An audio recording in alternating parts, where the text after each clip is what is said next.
Let's ride. Ukrainian President Volodymyr Zelensky landed in the United Kingdom on Wednesday, embraced by Prime Minister Rishi Sunak at the airfield. The two then sped to 10 Downing Street to set the tone for the visit. Mr. Zelensky, do you want British fighter jets next? Ukraine's desperate need for heavy weapons ahead of an expected Russian winter offensive. It's a privilege to have you here, Vladimir. We want to stand by you throughout this conflict and ensure that you're victorious. Thank you so much, Rishi, for inviting me. It's a rare trip abroad for the Ukrainian leader in the midst of a war. Many expected Zelensky to flee for his life after Russian forces stormed into his country last year. But he remained in Kiev, a symbol of Ukrainian resistance, as his fighters first blunted Moscow's onslaught. Much later.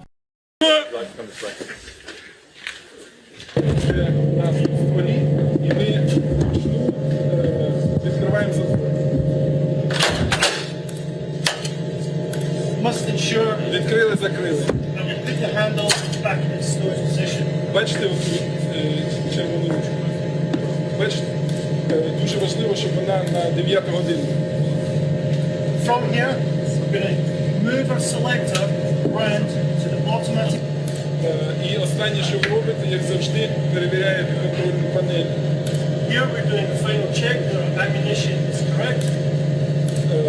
Впевнитесь, що вибрали бійці, так? And now we can put our safety switch back to live. Check the live LED is illuminated. Okay, we're all ready. Right.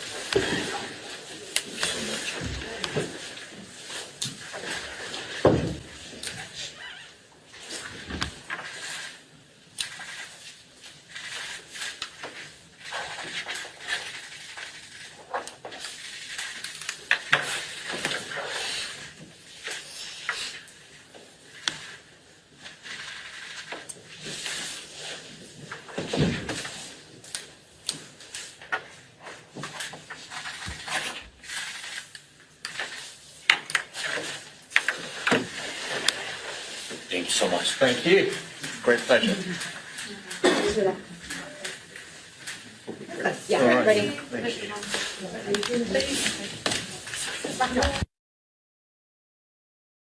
Eventually.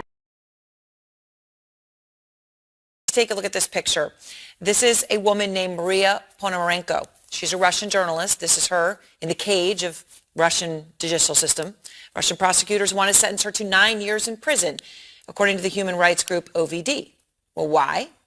Well, the reason is because she reported on the bombing of the Mariupol theater. You know, the one full of innocent women and children. Hundreds were killed. The theater that was labeled children above it in Russian.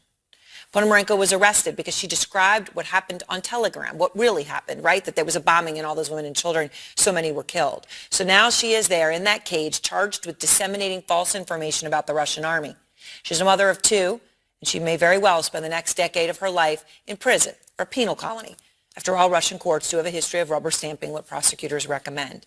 So this is the crackdown happening inside Russia as Russian soldiers take those incredible losses on the battlefield that few want to be anywhere near.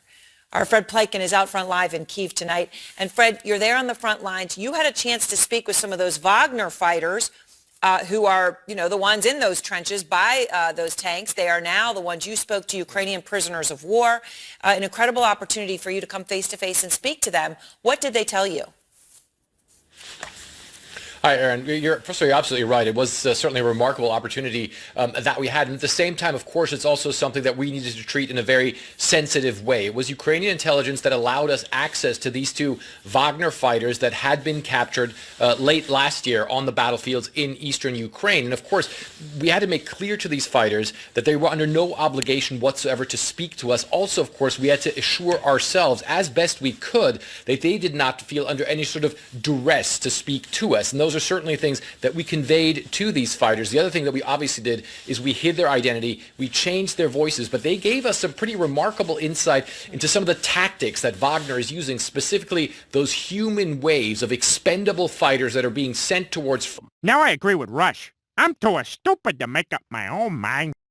Well, the war has entered a new stage in recent weeks as dozens of tanks were pledged by European allies to aid in Ukraine's defense.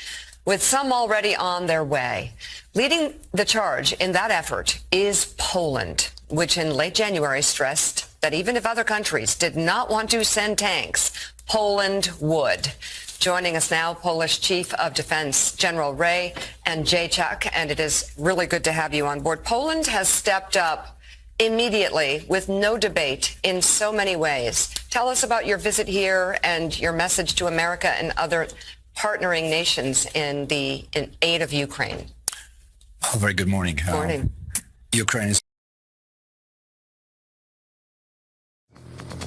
This is how legends are born.